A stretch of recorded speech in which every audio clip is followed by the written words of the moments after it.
Добро вечер, започнува емисијата Здравјето е се. Многу пати, почитувани гледачи, сме зборувале за гениталните органи кај мажот со доктор Тодор Ивановски, специјалист уролог.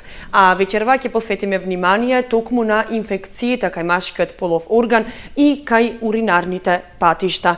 Добро вечер, докторе, добро ни дојдовте по трет пат во емисијата Здравјето е се и во студиото на Канал 8. Добро вечер, Тања. Поздрав до гледачите на вашата телевизија, Канал 8. Благодарам на поканата. Така, со гинеколозите често разговараме за женскиот пол, но малку внимание посветуваме на машките полови органи, односно на инфекциите кај гениталиите кај мажот и на уринарните патишта. Па токму оваа емисија, еден час ќе посветиме токму на оваа тема, па еве за почеток да зборуваме кои инфекции можат да го нападат машкиот полов орган. Па така, малку да елаборирам. Уринарниот и гениталниот тракт, било кај маж или кај жена, се многу тесно поврзани или се скоро еден со друг дополнуваат, особено кај мажите, некаде се користи и гениталниот и уринарниот тракт. И лесно можат да бидат заразни. Инфекциите многу лесно можат да се пренесуваат од едниот на другиот тракт, мислам тоа е систем, и многу често имаме мешани инфекции, било кај жена, било кај маж. Овие инфекции може да бидат специфични, може да бидат неспецифични, сексуално преносливи и несексуално преносливи или асексуално, ние го користиме тој термин асексуално.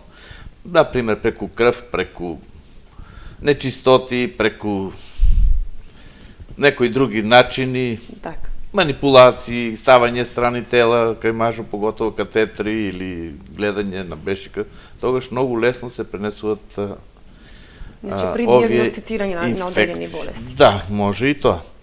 Најчесто инфекциите се пренесуваат, да речеме, кај жената полесно од близината на аналниот отвор, при нехигиена или долготрајно носење на одредени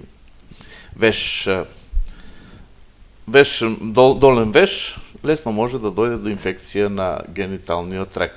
Ние нема да зборуваме сега за гениталниот тракт кај жената, најчесто ќе збориме само за гениталниот, најповеќе ќе збориме за гениталниот тракт кај мажот, а ќе се задржиме и на уринарниот тракт, нели, и кај мажот и кај жената. Кои се оние најчести инфекции кај гениталиите кај мажот? Видите сега, како што рековме, нели, има сексуално преносливи, асексуално и специфични. Според таа поделба и ќе зборуваме. Така и ќе зборуваме. Асексуално преносливите, рековме, се мешани, но најчесто се и на двата тракта, и на уринарниот, и на гениталниот. Оние што се сексуални, специфични, тие можат да бидат строго на гениталниот тракт, мислам на органите како доаѓа поред, и може да бидат и мешани. Сега, има и системски, кои се уште потешки, специфични, кои се пренесуваат и преку сексуален пат, и преку крвта, тоа се како модерните болести, да ги кажеме сида и Б хепатит преку крвта или така нешто кои одат кај сите системски болести. Имаме и други специфични, како што е туберкулозата, да не забравиме да ја спомнеме и неа, и она се пренесува преку крвта или преку други начини, не мора сексуално.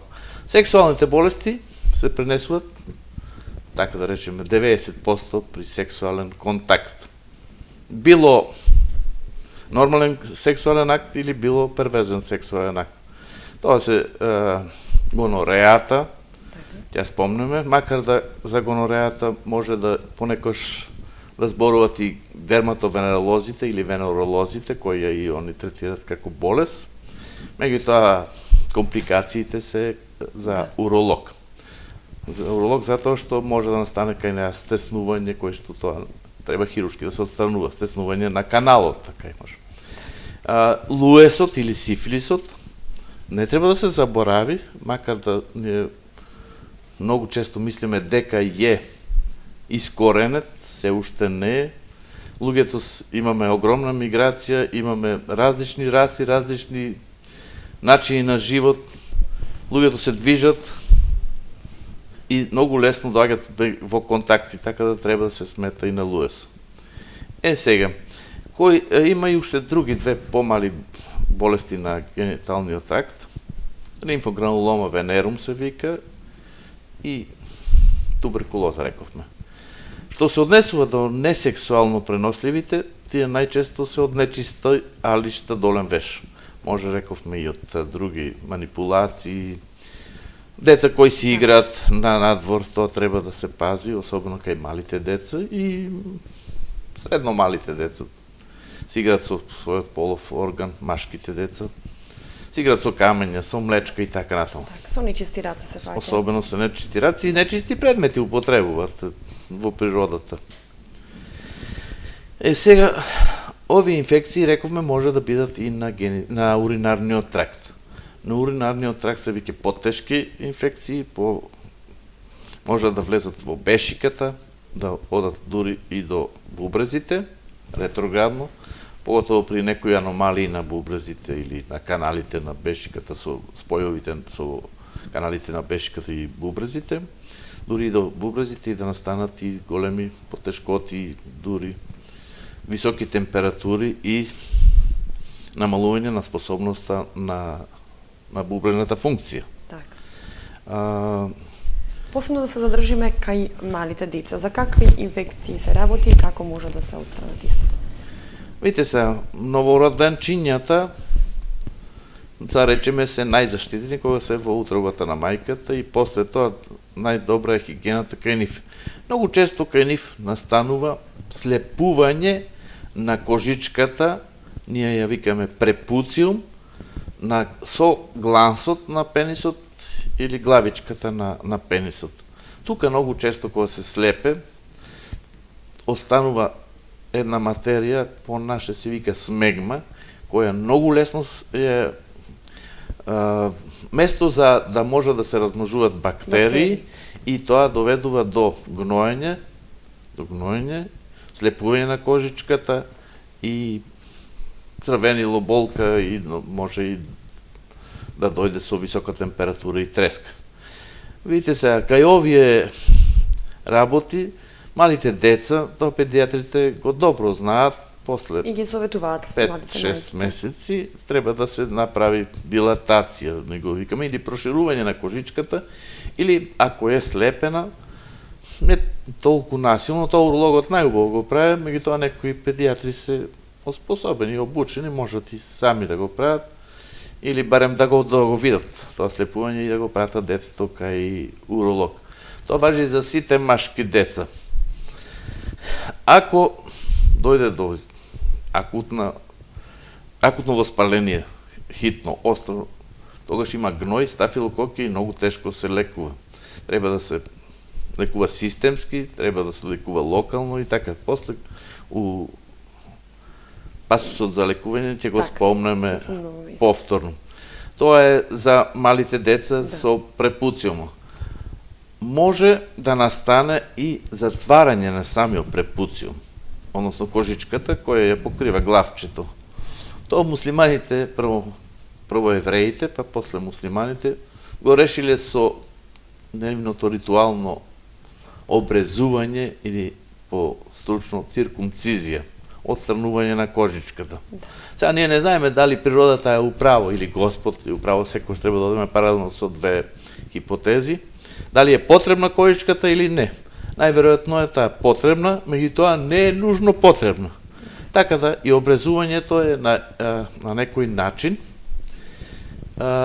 добра метода за да не се појавуваат многу чести воспаленија на кожичка, на самата кожичка, на препуциуму, по стручно кажано.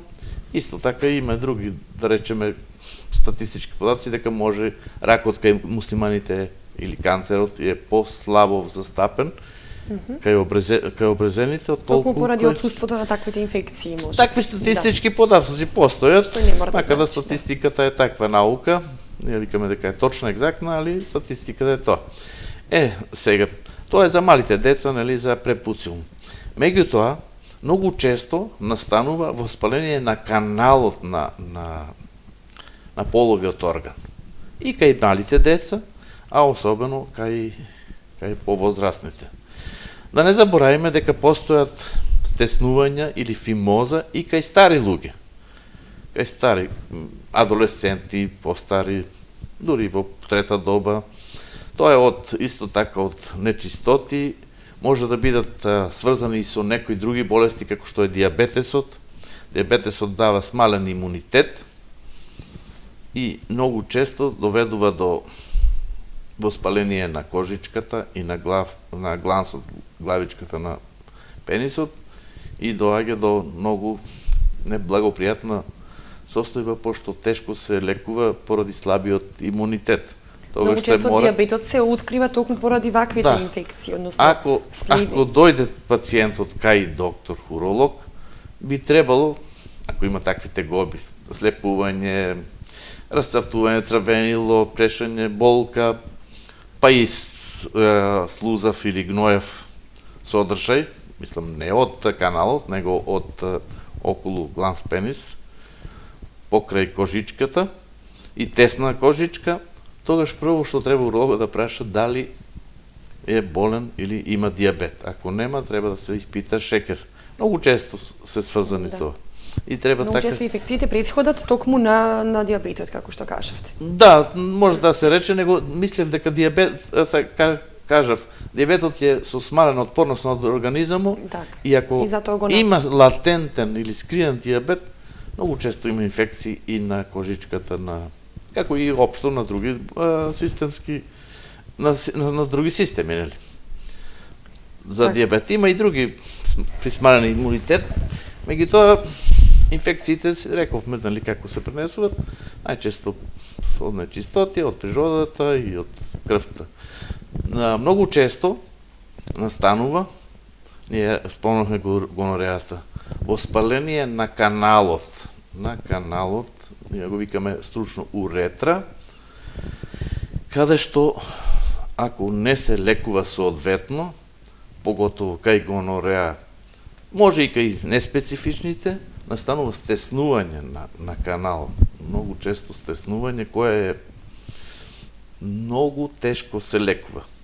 Една стеснување, по нашите книги така пишува, една стеснување, вечно стеснување. Начинот на лекување е насилен, хируршки, неколку пати, пак настанува стеснување. Тоа треба да се пази. Ако има воспаление во каналот, болки, чешење, исцедок, поготово гноев, обавезно машките треба да се јават на лекар специјалист, уролог, за да тоа се диагностицира и се соодветно лекува, за да не настанат стеснување на канал. Да не го спореме тоа што може да се пренесе и во бешиката, најчесто се пренесува на простатата. Простатата е машка полова жлезда, која е најлесно ранлива од секаков вид на инфекции. И од неспецифични, и од специфични, и од преку крвта хематогено, и од надвршниот свет, или од околината, да речеме... За простатата, за болестите на простатата сме зборувале многу пати во емисијата. За... Така, и за болестите сите што се... Мислам дека зборувавме и за воспаленијата. Да.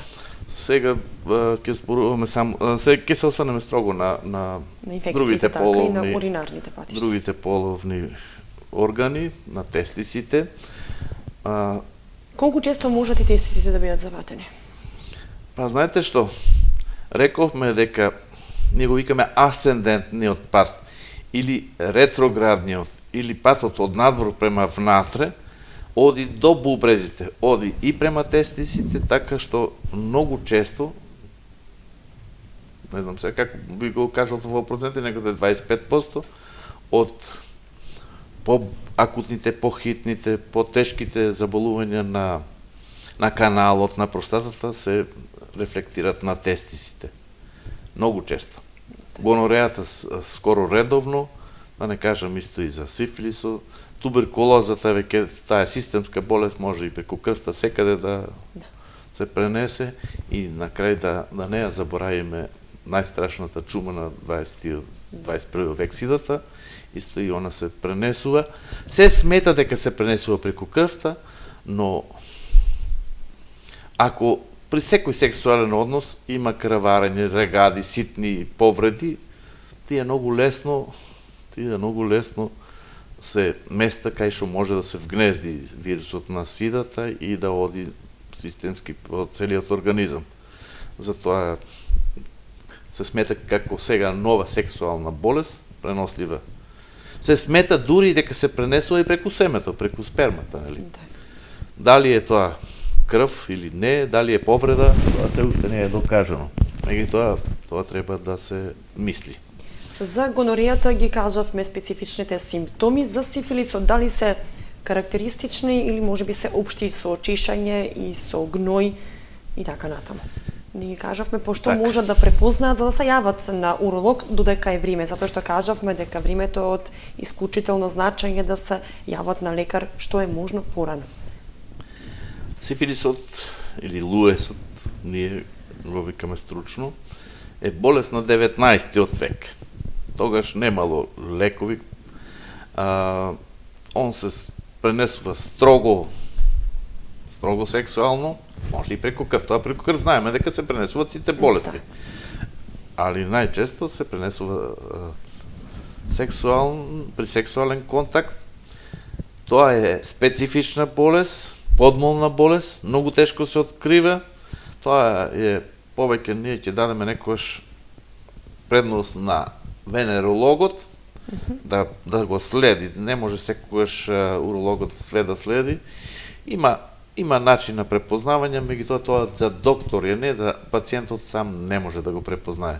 Има отечување на лимфните јазли, на лимфните чворови. По кои симптоми може да се јави на лекар? Може би и случајно ќе се открие тогаш или како? Не. Се извинувам, не би требало да се случајно открие, меѓутоа има, ние го викаме тврд чир или улкус дурум. Тоа може да биде рагада, тврдина која не зараснува.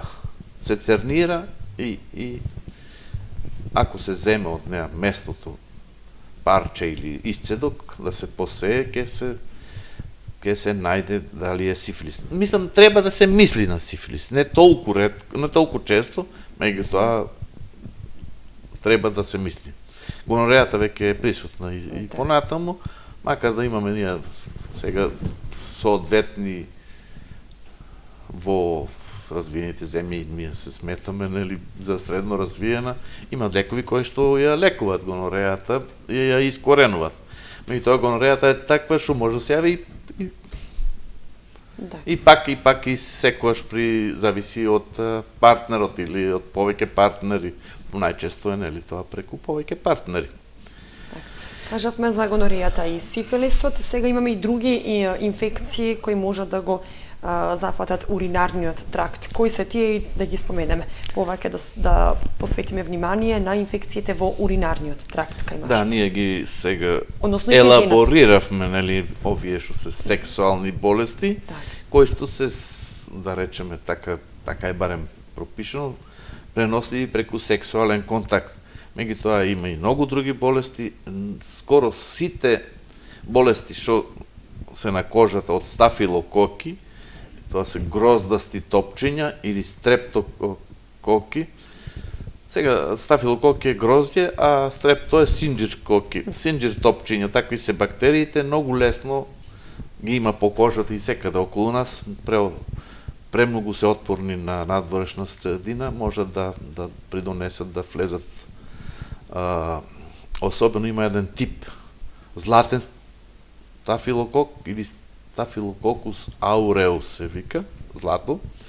Тој многу лесно може да влезе и од околината, од кожата и преку мала нечистотија. Исто е и пренослив е и од маж на жена, а и може и обратно.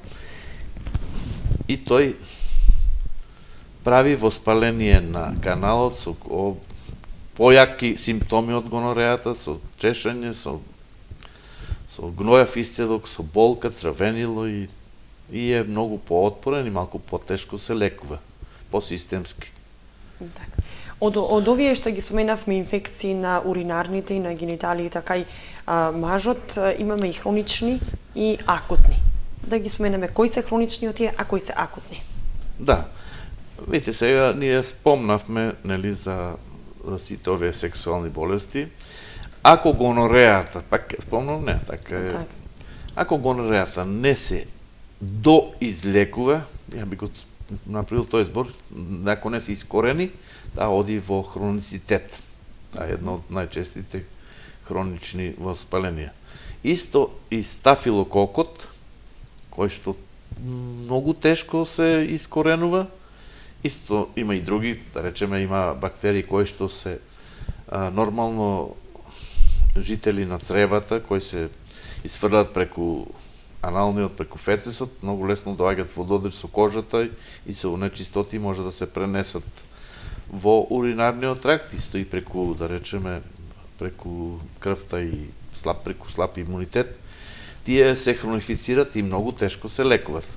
Тогаш, покрај сите антибиотици, ние во модерно денешно време се применуваат и оние природни препарати на природна база што го има одомакено во жаргонот на луѓето.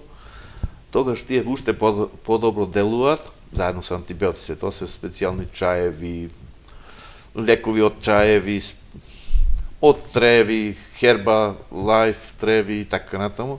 Тие исто така помагаат при хроницифитет. Многу тешко може да се искоренат некои хронични болести, поготово кога се вгнездат во простатата и во бешиката. Треба долго време лекување и пазење и зајакнување на имунитетот, постојано пратење, постојано преглед на мокрачата. Ние ќе дојдеме и до тој дел како се диагностицира и за да може да се искорене. Понекогаш и со години не може да се искоренат стафилококи, ешерихија коли или некои кои што се гнездени во бешиката, особено во бешиката, во мочното тапанче. Наш термин е мочно бабули или тапанче. Таму, ако има, да речеме, кај постари луѓе недоволно празнење на бешиката или обструкција од простат или од стеснување, скоро редовно имаме вечен хроницитет. Тоа поддржава, нели, застој, стазање, го викаме, да може да се укнездуваат бактериите и да оди до хроницитет. Ја споменавте ешерихија коли. Да. Така. Да кажеме дали е тоа инфекција на уринарниот тракт и по кои симптоми може да се препознае за да се отиде на уролог или можеби на лекар за да може да се диагностицира болеста. Ешерихија коли како бактерија домакин е дебелото црево кај човекот, нели? Може и кај но животните. може да се вгнезди во уринарните патишта. Само еден момент. Меѓутоа, при послаб имунитет или при некои повреди или да речеме тешки инфекции проливи, она влегува во крвта. И многу лесно најде место кај што се вгнездува. Слабо место или локус минорис резистенција стручно, така да што најде место и тука тешко се искоренува. Скоро 70% од сите инфекции кај мочното тапанче кај мажот се од ешерихија коли.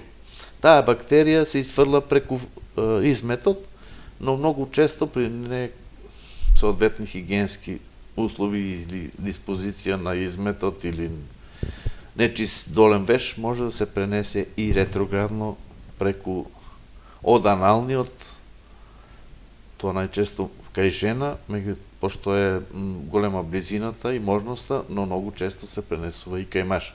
Значи може да се пренесува и ние велиме антеградно или од надвор према внатре. Така, симптомите да ги споменеме по кои може да се Тука препознаат. симптомите се малку по-благи или така по-неакутни, ние што викаме, или скриени. И може би ретко ќе го однесат Многу ретко, пациентот жените на... ги пече, си мочат често, да речеме, Так. исто и мажите, често мократ, може воспаление на простата, може на каналот и најчесто на бешиката. Често мокра, обично општиот матичниот лекар или не одат редовно, или не знаат како да му кажат, или и докторот не се толку потруди сега, потако има повеќе работа, и многу често одат до хроницитет. Тоа мора да се открие, да се проверуваат со различни микробиолошки испитувања, да речеме. Мокрачата треба да се проверува. Ние веќе поминавме на диагнозата, така можеме диагноз... слободно да зборуваме за диагнозата и не само за Ешерихија коли, туку и за другите инфекции кои ги споменавме. Ајде да преминеме на диагнозата, да кажеме како кој може да ја диагностицира болеста. Па, знаете што, овие болести, рековме дека е клиничката слика таква како што ја опишавме порано. За секоја болест има некои специфични, за некои помалци. Црвенило, чешање, тоа е на доктор. Значи, сепак има општи симптоми кои Тие можат... се општи симптоми, тоа треба да го знае, да го прави. Тоа го прават најчесто матичните лекари. Ако го прегледат, кај нас има уште предрасуди, машки доктор, женски доктор, жена доктор, поготово машките имат повеќе предрасуди, не знам зашто. Но не сме да биде табу тема кога станува збор за болеста и дека треба да се јават. Доктор е доктор за здравието, а не за посебни пациенти или за машки, или за женски, за пријатели. Тоа е тоа. Прво е, нали, клиничката слика, рековме, дали има исцедок. Од тој исцедок, од каналот, уретрата, надвршниот канал, треба да се земе. Може да се земе брис од уретрата, кој викаме ние, може да се земе и исцедок од уретрата. Тоа е ако нема болки, да речеме, во бешиката, позади коската, срамната коска, тогаш прво, значи, бриз, па исцедок и мокрача. Мокрачата се зима и се засејува. Сите овие три може да се посејат на специфична, специјална подлога. Подлога е место каде што растат различни бактерии на различни начини. Има секакви подлоги, има општа подлога, која што растат сите бактерии, и има после тоа специфични подлоги, кои некои бактерии може да растат, а некои не. И на тој начин се изолират кои бактерии се. Сега, тоа е таа уринокултура, или ние го викаме и во народот сега веќе одомаќено микробиолошко испитување на мокрачата. Се земе, порано се зимало од жена директно од бешиката, сега не се тоа практикува. И од маж после се зима вториот млаз, тоа е повеќе, нели, за стручно, и се зема во стерилна чашица или прувета и се засејува на подлога. Тоа треба да расте, таа подлога се прави така што се стават и одреден број или одреден вид на антибиотици кои што таа бактерија ја уништуваат, таа бактерија што ја уништуваат. Има безброј антибиотици, тоа го викаме антибиограм. Тука е веќе диагнозата сигурна. Зборуваме за Ешерихија коли. Не само за Ешерихија коли, за стафилококи, протеус има, протеус е најблизок брат, уште потежок, протеус мирабилис има повеќе брат на Ешерихија коли, кој што живее нормално исто во цревата и е многу тешко искоренлив. После Ешерихија коли, малку помалце се... Значи слична диагнозата скоро на сите тие инфекции кои... мора да се направи уринокултура, така. Уринокултура. Може да се направи мокрача, обична, нели, со дали има белковини, дали има леукоцити. Леукоцитите се бели крвни зрнца во мокрачата, кои што кажуваат дали има воспаление.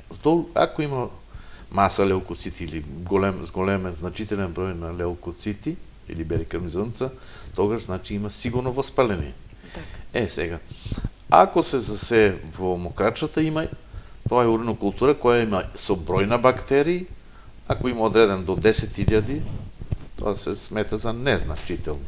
Ако е од 10 до 100.000, тоа е веќе близко до инфекција, а најчесто сите микробиолошки испитувања кај овие болести кажуваат над 300.000 или милион. Тогаш е 100% воспаление и мора да се лекува така како што треба да се лекува. Пожелно би било тоа да биде специјалист, уролог, Так, кој ќе даде соодветна терапија токму за И болест пратење, како е. и Так. пратење Контрола со обавезна, так.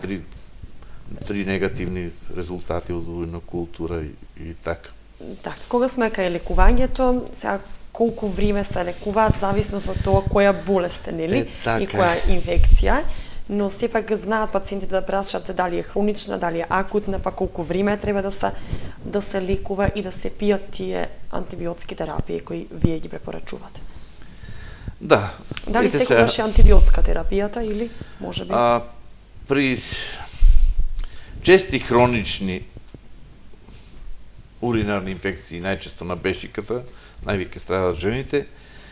Јас претходно спомнав, а и сега пак ќе го нагласам, многу често сега се дава она терапија на растителна основа или на природна основа, како што викат, во вид на чаеви, и сега има исто и капсули, екстракти од сите тие растителни видови кои што помагат при намалување на тегобите и, ако може, дури и искоренување. Многу такви препарати. Меѓутоа, при акутните, хитните, острите, најдобар збор акутен се преведува кај нас со остар, острите инфекции не може да се лекуваат само со препарати од растителниот свет или на природна основа. Тука мора да се прави уринокултура со соодветен антибиограм и соодветен антибиотик. Понекогаш се дават дури 2 антибиотика. Колку тука помага антибиотикот? Мора да помогне. Антибиотикот е последниот лек. Или тогаш, ако нема друго, се прави хируршко отстранување, кое што, ако е нужно, нели, ако е воспален тестис и загноен гангренозен, нема што да се прави. Или ако е така исто и за бубрего, антибиотикот треба да помогне. Тој избор мора малку е потежок, меѓутоа антибиотикот е последен лек за уринарни и урогениталните, нели, за тестис зборуваме, кој што може да се отстране тогаш со хируршки.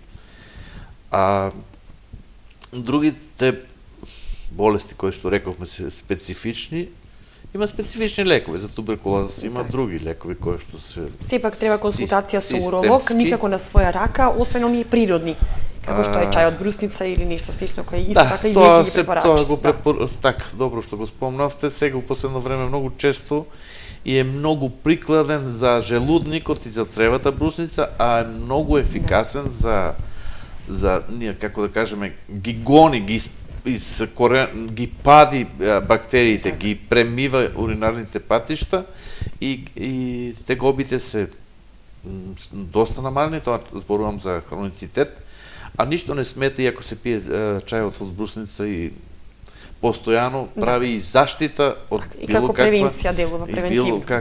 Чајот, секој чај е добар, да речеме, секој чај, и камилица, и липа, и горски чај, имаме ние многу чаеви кои што делуваат на сите бактерии. Од сите тие чаеви се направени десетци, можда и стотици различни природни препарати кои што се дават во вид на капсула, таблетка или слично.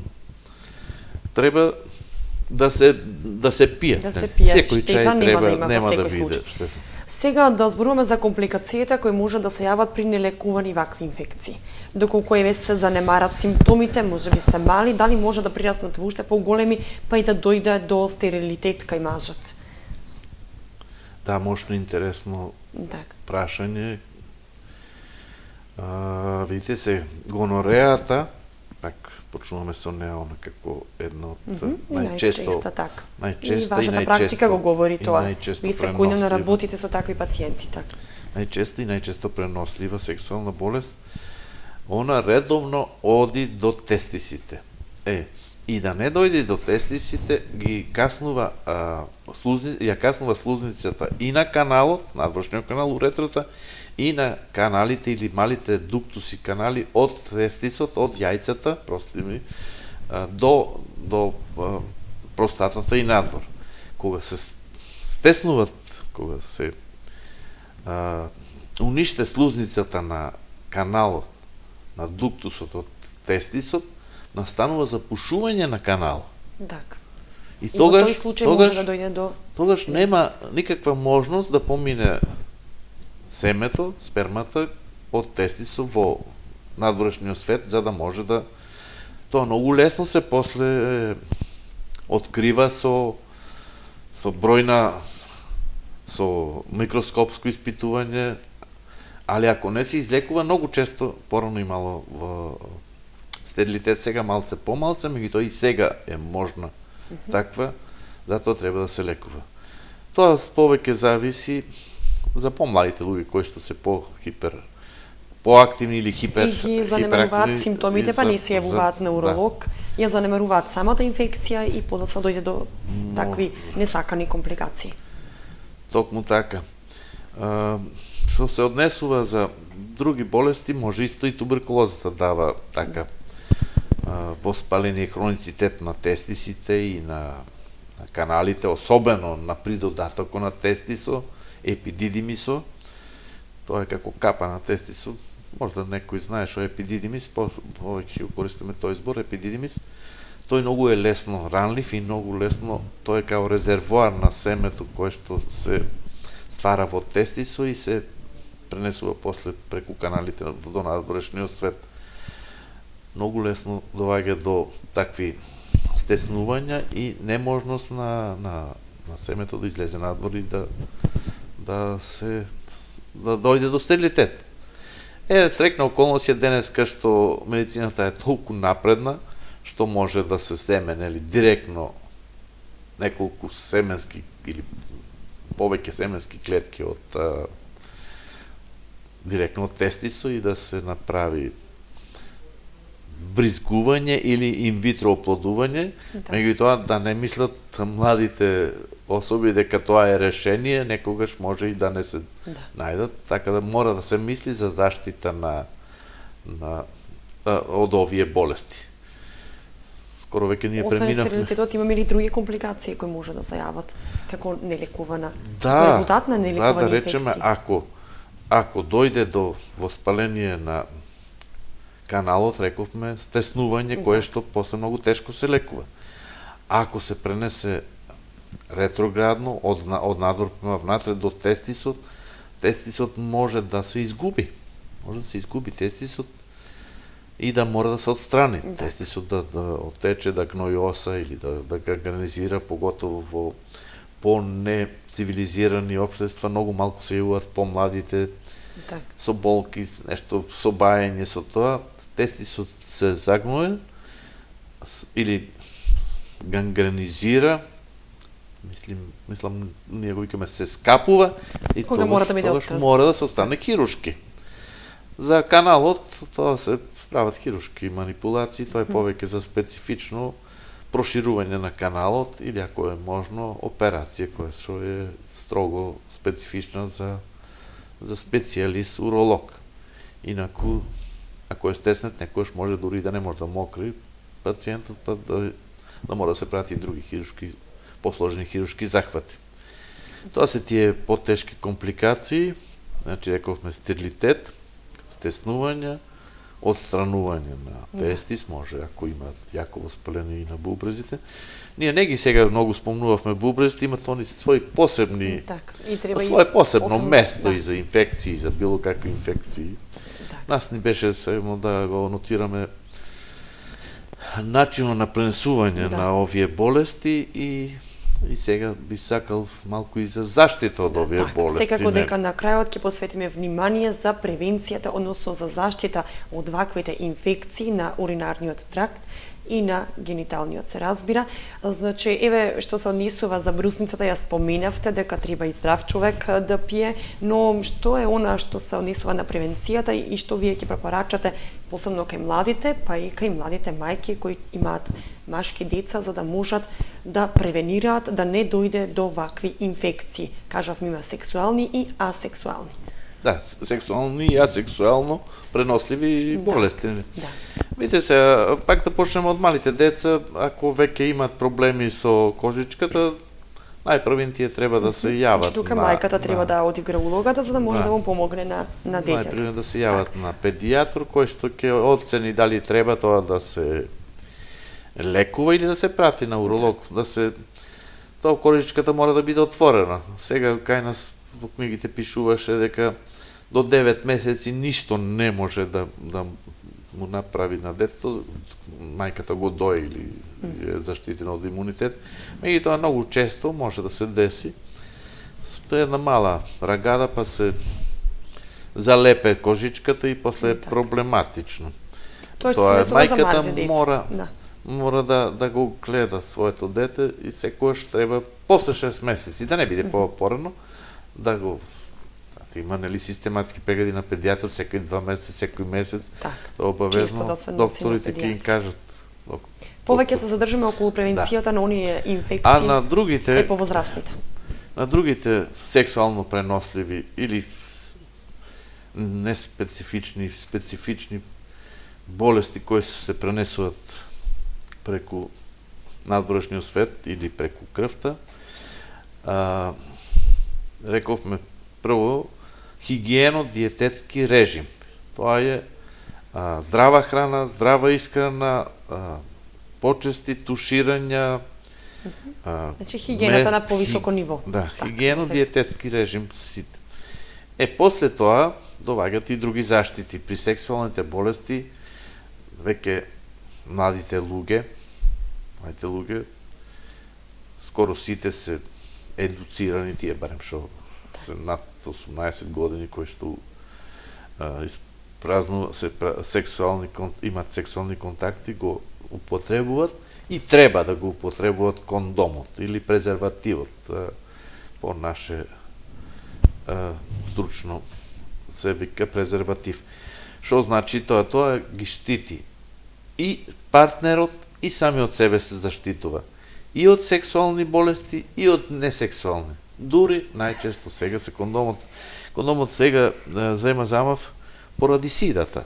Сидата е неизлечива болест, нажалост. Се уште така пишува во сите нови часописи на сите нови конгреси. Најголема заштита е презервативот. Препорачувам на сите млади кои упразнуваат сексуални контакти, што е нормално, нали, луѓето се движат. Треба при секој сексуален однос да користат кондом. Колку и да е тоа е најдобар начин на заштита. Колку е добар и близок партнерот, се е можно, меѓутоа ако е непознат партнерот, тогаш е неизбежно да се користи така. Една морална можност да се употребува кондомот. Не е скап, секаде се превенира, се субвенционира, секој може достапен на сите луѓе и треба да се користи. Така. Значи тоа е основната превенција и кажавме хигиена, диететскиот режим и ништо не смета секојаш чаеви да се пијат, да се пијат разно други наши чаеви. Така, за да не дојде до несаканите антибиотици, па и компликациите кои ги споменавме може да бидат доста страшни. Да не забравиме пак хигиената и кај малите деца. Хигиената. За некои инфекции се поддржуваат кога имаат тоа кај децата почесто на уринарниот тракт, кои имаат малформации, мани. Тие се уринарните патишта се најкасно развиени во видот, да речеме, птиците немаат уринарни трак, рибите немаат ни генитален трак. Многу често доаѓа до малформации или недостатоци. Тука инфекциите исто така се вгнездуваат многу лесно. Тоа се места, слаби места, а кај е слабо место, секој таму, кончето, ние што у жаргонот го викаат нашиот народ, кончето се кине кај што е најтенко. И тоа се веќе... Значи, повеќе да се поработи на имунитетот, ја кажавте, храната како исклучително важна, за да не дојдат до хигиено-диететски режим е така заедно. За имунитет, за храна, за пиење чајови. Англичаните не се толку паметни, меѓутоа, па и сега гледам и турците и индијците. Скоро редовно пијат чај. Тој чај на некој начин со топло, со специи внатрешни состојци, делува на кој се излачува преку бубрезите, делува на сите заштитно. Тоа е тоа. Докторе, јас ќе ви се заблагодарам што ја одвоивте време за нашите гледачи да можеме да ги објасниме овие инфекции, посебно кај мажите и секако инфекциите на уринарните патишта кои се однесуваат и за двата пола. Се надевам ќе се обработуваме и понатаму, има за што да се зборува со специјалист уролог и за човек кој еве долги години се занимава токму со оваа проблематика. Ви благодарам и вас и на вашата телевизија.